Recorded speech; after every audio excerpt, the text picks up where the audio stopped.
Did poetry help you to come to terms with your situation? Is that why you started writing poetry?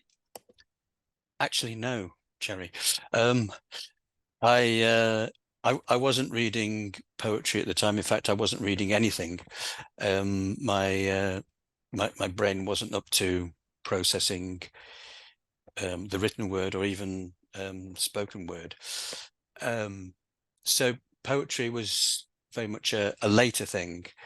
And what I've come to really appreciate about poetry is that it's an understanding thing, a gaining perspective thing. So a great example of that was the very first thing that I wrote, which was I Say the Names. So at the time, all I was doing was I was just reading through this or coming up with this list of birds so my mother could write them down. But later on, it occurred to me as I wrote a poem about it, that's an incantation. So this was a novel understanding, a novel perspective.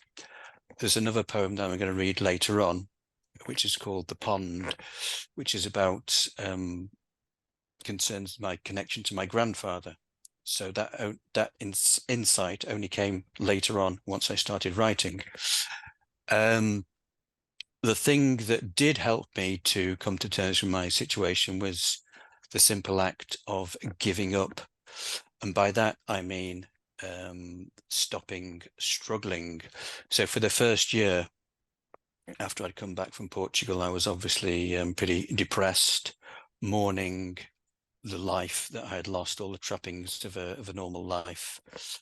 The job, the fitness, the marriage, all those things. So after took about a year, but then I just came to terms with the situation and just gave up clinging on to that life. I yielded to the reality, and I stopped clinging. And I think that yielding to what's real is a very good strategy, just in general. I remember my dad saying to me, he was explaining all the ways in which I must be depressed. He listed the ways I must be depressed. And I said, Dad, I'm not depressed. And I was almost happy. Well, I was happy. And sometimes I thought, how come I'm happy? And a lot of it was down to my garden full of birds. I threw myself to the wind to see what it was like, scooped up autumn leaves, imagining they were ashes, arms flung wide, prizing open the air to take the offering of a me I'd cremated, to know what it was like.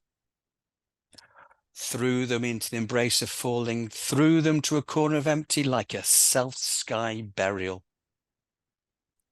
Felt nothing, gave up.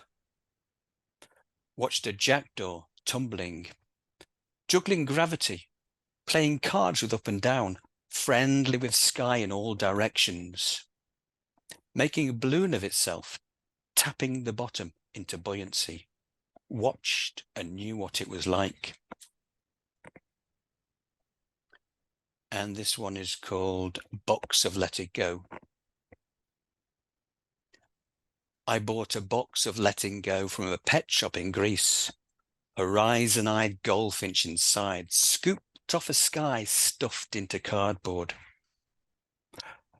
Took it to the town's edge. A suspicion of locals watched.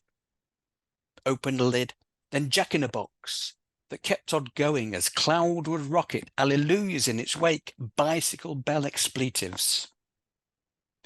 Me down there, holding on with the box I paid good money for, just to watch it let go.